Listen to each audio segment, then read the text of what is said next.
Gênesis 3. A serpente era o mais astuto de todos os animais selvagens que o Senhor Deus havia criado. Certa vez, ela perguntou à mulher: Deus realmente disse que vocês não devem comer do fruto de nenhuma das árvores do jardim? Podemos comer do fruto das árvores do jardim, respondeu a mulher. É só do fruto da árvore que está no meio do jardim que não podemos comer. Deus disse: não comam e nem sequer toquem no fruto daquela árvore. Se o fizerem, morrerão. É claro que vocês não morrerão, a serpente respondeu à mulher. Deus sabe que no momento em que comerem do fruto, seus olhos se abrirão, e como Deus, conhecerão o bem e o mal.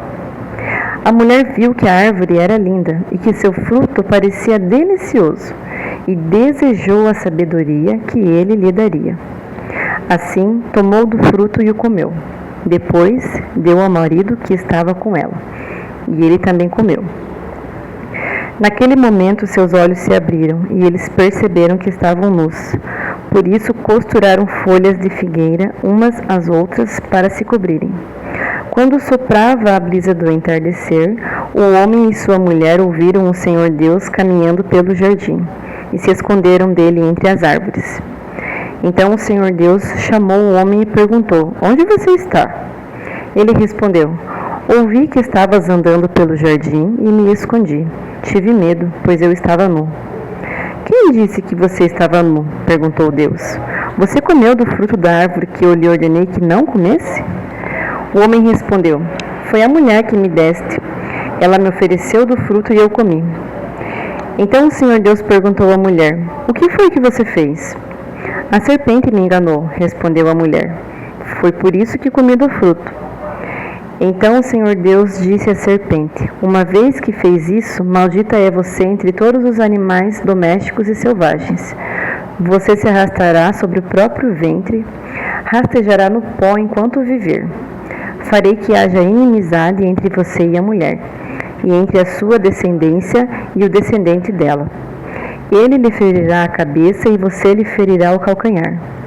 A mulher lhe disse: farei mais intensas as dores de sua gravidez, e com dor você dará à luz.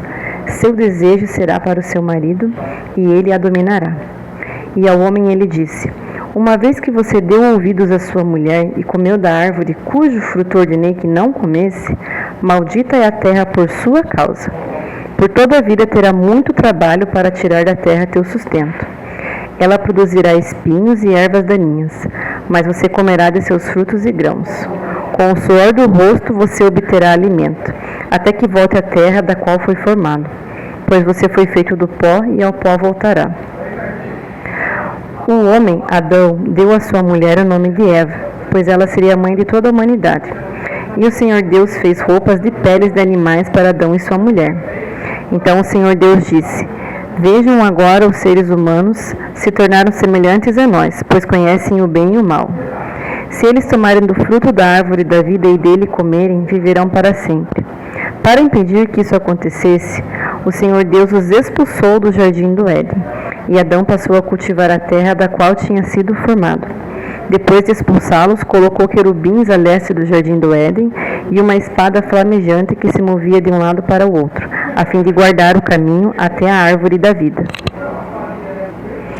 Nesse texto, nós aprendemos sobre o pecado.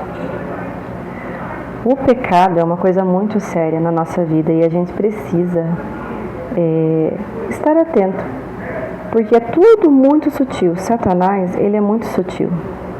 Ele vai dizer, como ele disse para Eva: não é bem assim, veja bem, nada a ver, você é muito legalista, isso não é pecado. Mas todo pecado, toda desobediência que nós cometemos, ela tem uma consequência. E as consequências aqui afetaram toda a humanidade. Pelo pecado de Eva, que desejou ter conhecimento, e foi lá e desobedeceu ao Senhor, comendo do fruto, não satisfeita, deu ao seu marido, o qual também acabou desobedecendo a ordem e comeu. As consequências desse pecado foram o quê? a morte. Não existia morte no paraíso. Não existia o trabalho com suor, com cardos e abrolhos como nós temos hoje. Hoje todo o trabalho ele tem suas dificuldades, independente da área. Isso é o quê? Isso é consequência do pecado dos nossos primeiros pais, de Adão e Eva, que não levaram em conta aquilo que Deus havia dito. Então a desobediência, ela traz consequências amargas, e às vezes a consequência ela não é somente para você, mas ela é para as pessoas que estão ao seu redor. Então, nós precisamos verificar, pedir para que o Senhor nos mostre nossos pecados, nossa desobediência, para que a gente não colha os frutos amargos disso. Você vê, Eva tomou a iniciativa. Quem é o cabeça do lar? É o marido. O marido foi omisso, deixou Eva lá sozinha, e ela também tomou a iniciativa de uma decisão tão importante que não era para ela ter tomado sozinha. E depois ainda, quando Deus chega no jardim, o que acontece com eles? Eles estão com medo, com vergonha, e é o que o pecado faz. Se uma coisa é certa, é idônea, você não vai sentir medo ou vergonha, mas se é algo errado, você não vai sentir orgulho disso. Eles se esconderam quando o Senhor foi no jardim. E quem foi questionado sobre o que aconteceu? Foi Eva? Não. Deus cobrou de quem? De Adão. Por quê? Porque Deus instituiu ele líder da sua casa.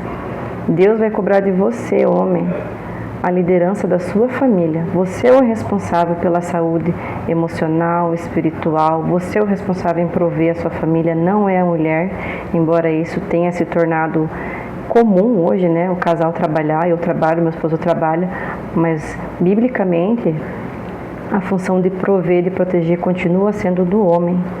E nós não podemos inverter esses papéis, porque os frutos vão ser amargos. Mas a boa notícia é que Deus ele é tão misericordioso que ele acabou, assim que eles pecaram, que eles estavam nus, o que Deus fez? Fez uma roupa de pele de animais para eles, mostrando a misericórdia dele. E é assim que Deus age. Todas as manhãs as misericórdias do Senhor se renovam. Então que você possa sondar o seu coração, a sua vida e verificar quais pecados você tem cometido que tem desagradado o Senhor. Se arrepender e se voltar para Ele, enquanto é tempo. Deus te abençoe. Vamos orar? Senhor, nosso Deus, nosso Pai, graças te damos, Senhor, por esse dia. Obrigada, meu Deus, porque até aqui o Senhor nos sustentou. Lhe pedimos que o Senhor esteja agindo em nossa vida, Senhor, tirando da nossa vida tudo aquilo que nos afasta de Ti, Senhor, tudo aquilo que impede a comunhão contigo, Pai. Nos ajuda também, Senhor, a enxergar nossos pecados, Pai, e a procurar, Senhor, viver uma vida que agrade a Ti, Senhor. Perdoa nossos pecados, aumenta a nossa fé em Ti. Em nome de Jesus que eu oro. Amém. E se você gostou desse vídeo, se inscreva no canal e comenta aqui de onde que você está vendo. Deus te abençoe.